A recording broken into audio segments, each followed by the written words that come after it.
ලෙඩ රෝග රැසක් සුව කරලා දෙන සුළඟ මගින් ව්‍යාප්ත වෙන වරා ශාකය පිළිබඳවයි අද වීඩියෝ එක.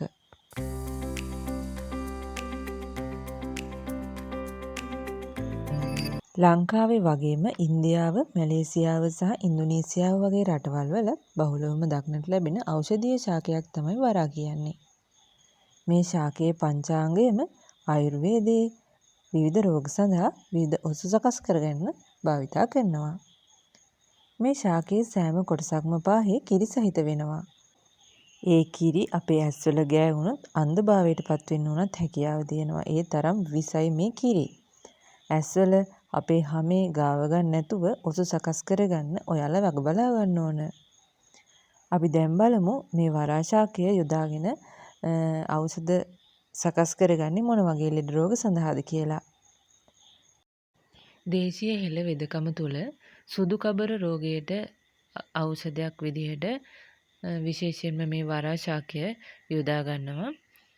චර්ම රෝග රැසකට ගුණ දෙන හොඳ ඖෂධීය ගුණ වටින රසක් තියෙන ශාකයක් තමයි මේ වරා කියන්නේ. ඒ වගේම ඇදුම පීනස වගේ සෙම් රෝග සඳහාත් හිසේ කැක්කුමටත් විශේෂයෙන්ම ගුණදායක ශාකයක් තමයි වරා කියන්නේ. ගුල්ම රෝගවලට, අක්මා රෝගවලට, සන්ධි ඉදිමුම් වලටත්, ඒ වගේම ගල් තැලුම් ඇතිවීම අවස්ථාවලදීත් යොදා ගන්න හොඳ ඖෂධයක් තමයි මේ වරා කියන්නේ.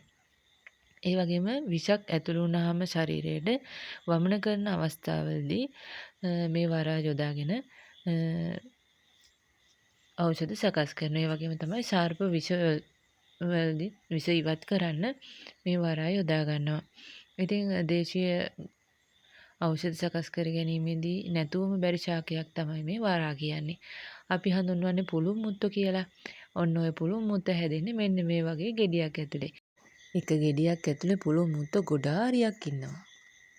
ඉතින් මේ පුළුන් මුත්ත සුළඟින් ගහගෙන ගිහින් තමයි හැමතැනම මේ ගස් හැදෙන්නේ. මේ වගේ තවත් වැදගත් තොරතුරු බලන්න සකලෝක channel එක subscribe කරලා තියාගන්න. අලුත් වීඩියෝ එකක් දාපු ගමන් ඔයාලට බලන්න පුළුවන්. බෙල් අයිකන් එකත් ක්ලික් කරලා තියන්න. සියලු දෙනාටම සුබ දවසක්.